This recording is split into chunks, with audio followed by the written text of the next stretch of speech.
dari kelompok 4 akan mempresentasikan hasil diskusi kami yang berjudul tentang struktur dan desain organisasi. Saya Triska Aprilia sebagai moderator dan teman saya Mutiara Harahap, Andrian, dan Rizky Iwanda. Di sini kami akan membahas tentang pengertian struktur dan desain organisasi, komponen dasar struktur yang terdiri dari 4. Yang pertama, pembagian kerja. Yang kedua, pendelegasian kewenangan. Yang ketiga, pembagian departemen. Yang keempat, rentang kendali. Selain itu, kami juga membahas tentang dimensi-dimensi struktur yang terdiri dari 3, yaitu yang pertama formalisasi, yang kedua sentralisasi, dan yang ketiga kerumitan. Langsung saja, di sini saya akan menjelaskan tentang pengertian struktur dan desain organisasi, di mana struktur organisasi adalah pola tentang hubungan antara berbagai komponen dan bagian organisasi. Dan desain organisasi merupakan proses perkembangan hubungan dan penciptaan struktur untuk mencapai tujuan organisasi. Jadi di sini struktur dan desain organisasi selalu menjadi faktor penting yang mempengaruhi perilaku individu-individu dan kelompok-kelompok yang ada di dalam organisasi. Selanjutnya akan dijelaskan oleh pemateri kedua, yaitu Mutiara Harahap. Baiklah, saya Mutiara Harahap selaku pemateri kedua akan membahas tentang komponen dasar struktur. 1. Pembagian kerja. Menyangkut kadar dari spesialis pekerja-pekerja.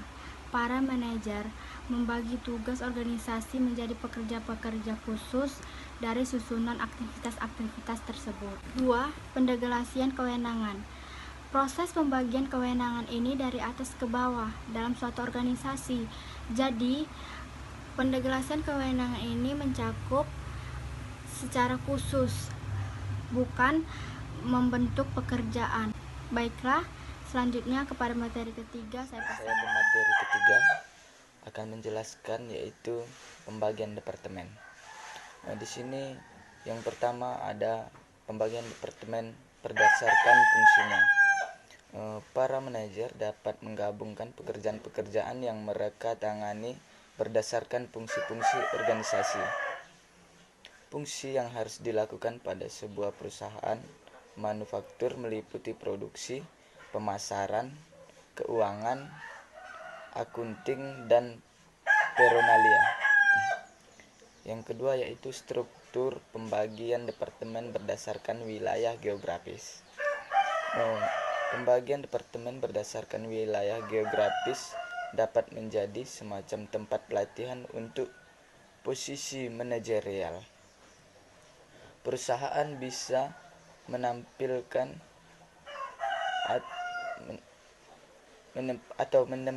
para manajer pada wilayah tertentu dan mengukur kemajuan mereka pada wilayah tersebut.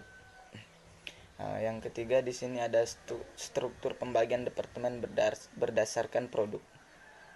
Di sini organisasi departemen berdasarkan produk dengan 3 divisi produk atau peralatan rumah tangga kecil, peralatan rumah tangga besar, dan peralatan komersial yang melapor kepada kantor pusat perusahaan atau OBM dalam masing-masing untuk unit tersebut. Terdapat pegawai pelaku dan pemasaran. Di sini ada juga rentang kendali. Penentuan dasar yang tepat dalam pembagian departemen membentuk jenis pekerjaan yang akan dikelompokkan bersama-sama.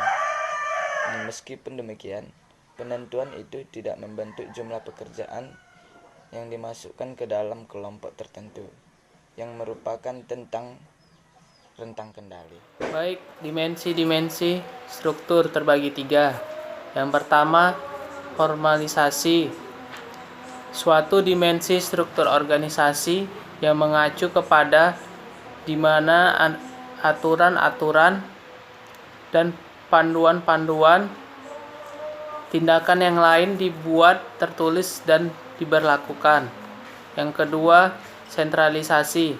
Suatu dimensi struktur organisasi yang mengacu kepada derajat di mana kewenangan mengambil keputusan dan dikuasai oleh manajemen puncak. Yang ketiga, kerumitan. Suatu dimensi struktur organisasi yang mengacu kepada derajat pada jumlah pekerjaan atau unit yang berbeda dalam suatu organisasi. Selanjutnya saya kembalikan pada moderator.